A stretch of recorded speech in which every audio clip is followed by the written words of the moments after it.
Hello viewers. So I'm back with my new video of U.A.E SST for grade 7, Ancient Civilizations of South Asia. So here we have the learning objectives.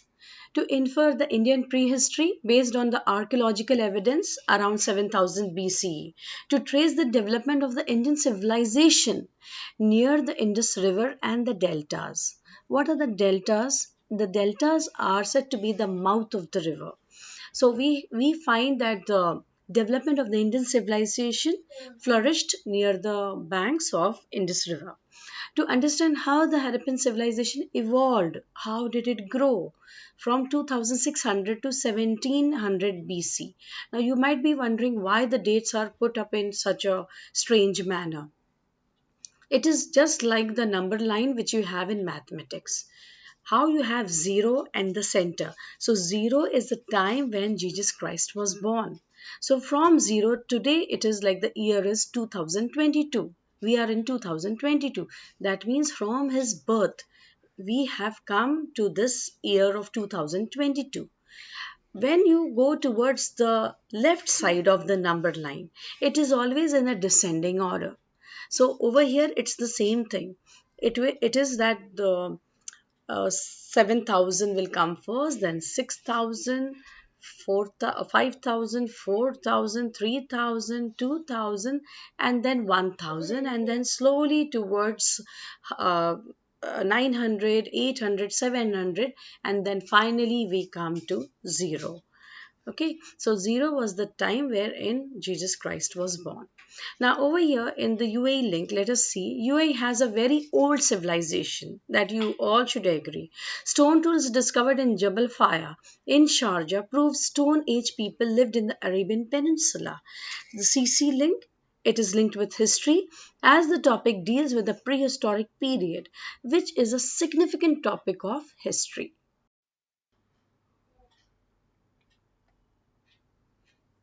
Here we have the recap questions. I hope you'll be able to answer these simple questions. Which countries are involved in the Indian subcontinent? So which are the countries which are included in the Indian subcontinent? For a hint, I have put the map of Indian subcontinent. You can easily find out the names of those countries. What type of climate is in this region and how does this region receive monsoons?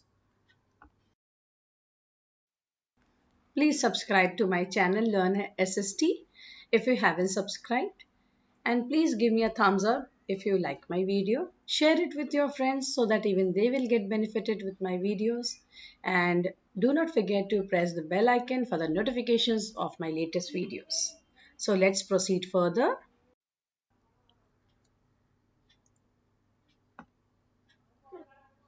Now here we have the introduction questions, just a simple questions which I have put for you to just ponder. Where did the early civilizations flourish? Now most of these civilizations flourished at certain areas in certain regions only, not in or not all over the world, but the early civilizations flourished at certain regions. So which were those certain regions? You can see in the background, you can get the idea from here. Why did they develop there in those locations only? Why not everywhere? And where did the Indian civilization develop or grow? So let us see the Indian prehistory.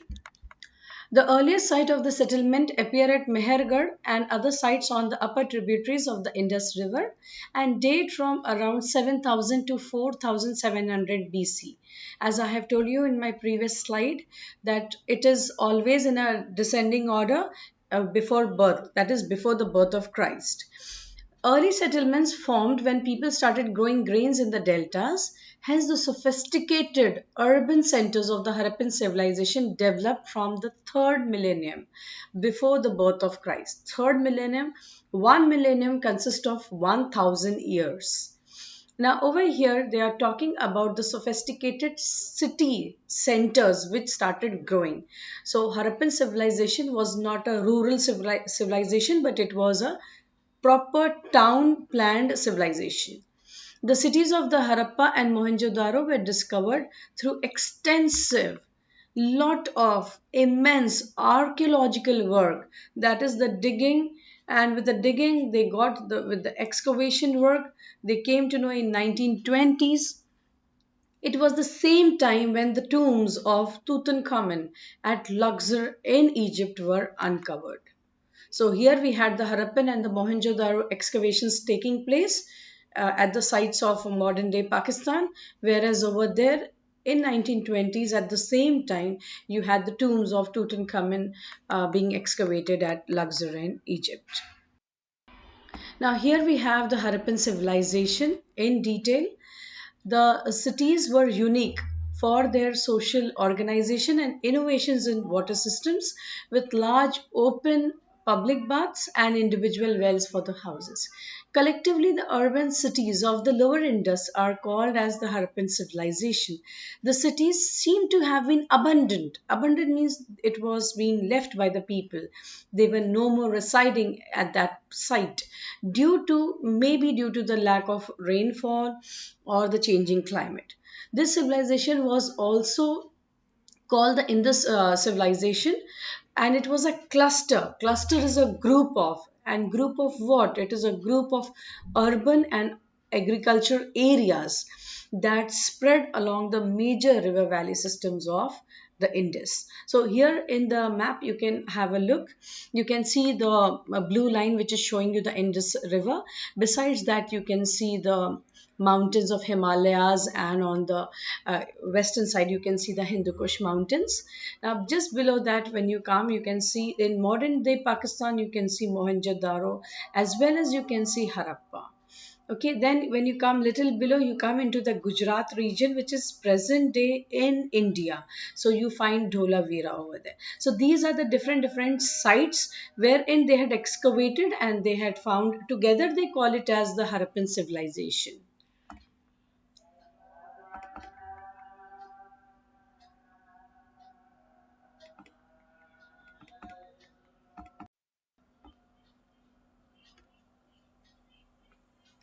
Now you can have a look these two maps which I have put up over here. This will give you a complete idea about the location of the Harappan civilization. You can see in both the maps they have mentioned it so clearly about the Indus Valley civilization. The second map is more clear. Now these cities exhibit, they show the considerable evidence of urban planning. That means how the cities of the Sarappa Mohenjo-daro were well planned, and it also gives you a clear indication about the cooperative civic life. That means the people they dwelled together, they lived together as a community. So there was a lot of cooperation. Then the environmental changes, including the build-up of the silts. Now this you must have already done, I think, in geography, how the floodplains are formed. Why did the early civilizations always flourished on the river banks? And this is the main reason for it. When you have the rivers flowing, they keep on throwing the silt at both the sides of their banks. As they're flowing, they keep on throwing that, and that particular silt is actually alluvial soil, you can call alluvium, you can call, or it could be called as a fertile soil. During the time when these rivers are in floods, which happens mostly every year during monsoons. So when they are in floods, during that time they break their banks and they just move forward, and the water keeps on spreading over a vast expanse of land. Now this particular silt which the river kept on depositing at the banks of its rivers, it will flow, the silt will get spread with the help of this flood water, and that makes the region very rich for the growth of crops. So that's the reason you find maximum civilizations flourishing on the river banks, due to the availability of fertile soil and easy availability of water for all the purposes. Now next thing what they have mentioned over here are the deposits. So the deposits of the minerals, the deposits of the fertile soils which you find over here. Now Then the changing courses. Yes, rivers do change their courses, but then it takes a pretty long time. It's not a 10 to 12 or in 20 years it will just change the course. No, it's a very long process, and slowly and steadily the river changes the courses. Now, it could be because of the less availability of water, or it could be the more availability of water. It could be that there might be certain obstacles in its way, so due to that it might change the course slowly and steadily. So also changing courses of the river that made a number of these cities obsolete. Obsolete means outdated, so now it was not functioning because the water was not available anymore, or it made them unmaintainable or unsustainable. So they felt that survival is a big problem because the river has changed its course, its direction.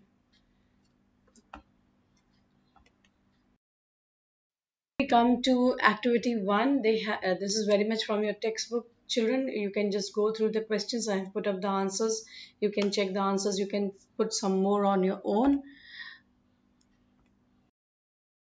Activity one is further continued. There are points which I have put, taking the help of the textbook as well as a few things from here and there, little bit of reference work. You can add some more points of your own. Activity 2 again from the textbook. Please go through these activities.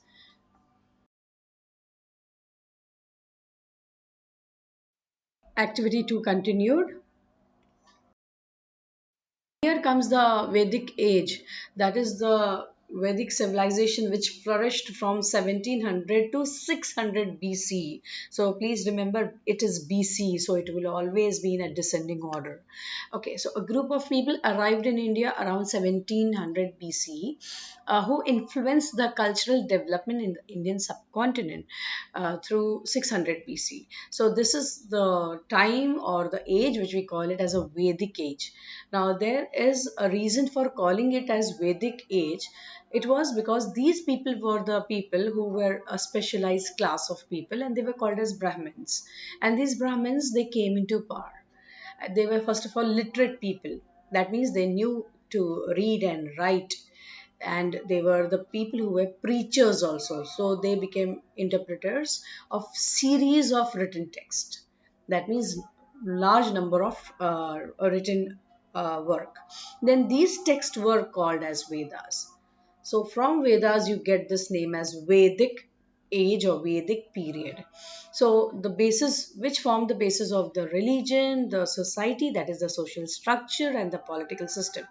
Now I have put up a picture over here showing you the first picture of Yajurveda, Samnaveda, Atharvaveda. So these were the different kinds of Vedas for those purposes only. One for political life, second giving you the guidance for the religious life. Then Samnaveda, if I am not wrong, that was for music, art, different forms of art forms, and so on. Now, during this period, the economy was based on farming. Until date, if you see, the Indian and the Indian subcontinent region still practices farming to be the main occupation of the people. So there's no denial. So this is going on since ancient times, rather since the Vedic age. Some landowners became wealthy from the surplus extra amount of agricultural produce, and while others specialized in making iron products. So some people were farmers, wealthy farmers, and some were good ironsmiths or blacksmiths and so on. Thus, wealthy landowners established competing kingdoms, leading to disputes. So they were not surviving in harmony with each other. There was no peace, but they were constantly in friction and leading to disputes and civil wars. So when you have within a country certain factions or certain groups who are constantly in friction with each other, so that is known as a civil war.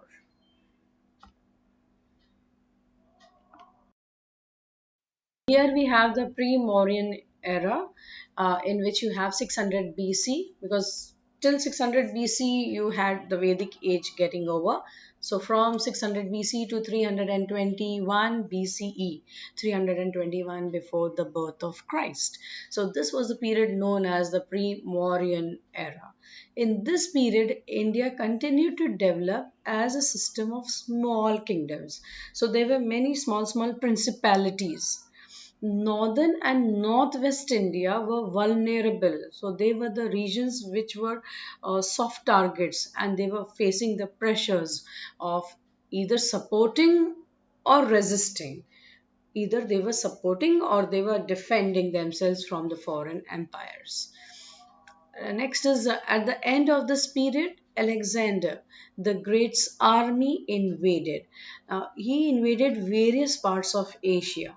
He ruled various parts of Asia from 331 BC to 323 BC. Then he went to conquer the parts of Central Asia. Now, when I say Central Asia, before invading India, he went into this region, which is present day Kazakhstan, Uzbekistan, Turkmenistan, Kyrgyzstan. So these are the countries, all those stans are the countries which were once a part of Russia. But now Russia has, USSR has disintegrated into various countries. So you have Kazakhstan, Uzbekistan, Turkmenistan, Kyrgyzstan, all these countries coming out of it. So in 326 BC, he invaded India. Alexander was defeated, however, in India and was forced to withdraw entirely. By this time, his commanders and his armies, that is, his soldiers, were just losing their patience because it's had been a long time they were away from their homes, their families, and then they were just craving to get back home to Greece.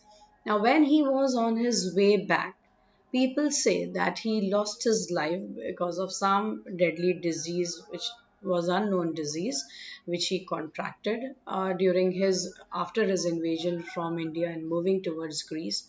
So people say that he died of this unknown disease, and he was buried somewhere in Alexandria, which is present day in Egypt. Now, at a bare age of just 32, he was not that old enough. He was just 32, and he had this ambition, and the ambition was to conquer the world. That's the reason whenever it is Alexander, we just don't say Alexander, we say the Great, because obviously, whatever he was ambitious of, he just fulfilled his ambition, his wish. And almost at one time, it was that he had conquered the entire world slowly and steadily. So, this is the sad part of his life. In just a bare 32 years of age, he lost his life. Our next activity, that is activity 3, very much from your textbook. Please go through the activity, fill in the gaps I have done for you. Please check it. I hope that the answers are right.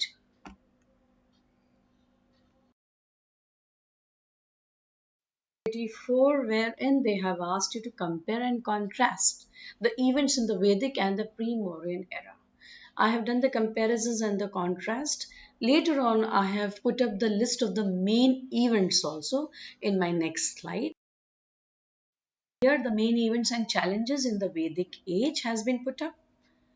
Please go through. The main events and challenges in the pre-Mauryan era. You can just see for yourself, add some more points of your own. So lastly, we come over here for the homework part.